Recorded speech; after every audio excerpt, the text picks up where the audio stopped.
Zdajle pa bomo še enkrat izvedeli nekaj več o čopasti zobni ščetki. Z nami bo doktor dentalne medicine Vedran Lazarević.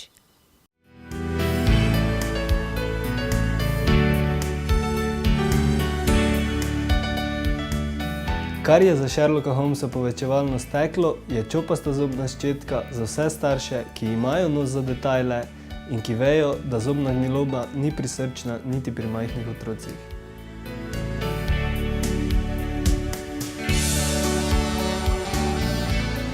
Majhna glava in en stop ščetin sta odlična v majhnih otroških ustih pri čiščenju vdolbinic majhnih mlečnih zobkov, v katerih se zelo rada nabira lepljiva, zobem škodljiva hrana.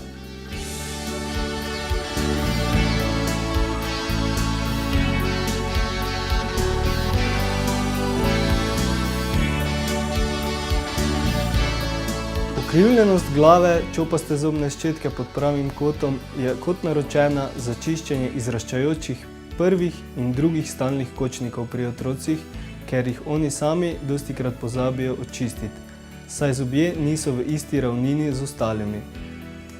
Čopasta zobna ščetka lahko otroku kot nek nov, zanimiv pripomoček predstavlja dodatno motivacijo za vzdrževanje ustne higiene.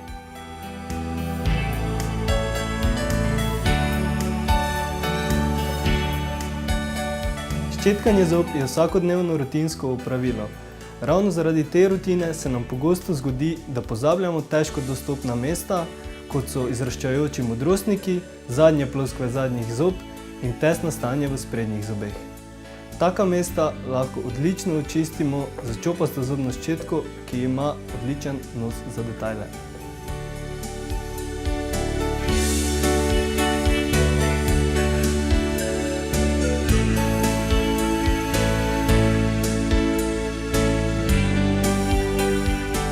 Ker ima en snop zaokroženih mehkih ščetin, lahko pod različnimi koti dosežemo vsa težko dostopna mesta v naših ustih, ki so zadnje ploskve zadnjih kočnikov, na pol izrasli modrostniki ali pri tesnih stanjih v sprednjih zobeh.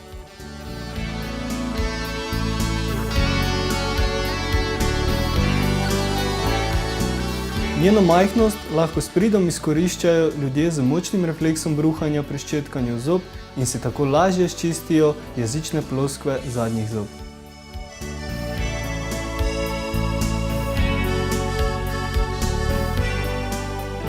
Higiena težko dostopnih mest predstavlja piko na i ustne higiene, zato ker se prav na takih mestih pogosto pojavljajo težave, kot so zobna gniloba, vnetje dlesni in obzobnih tkiv.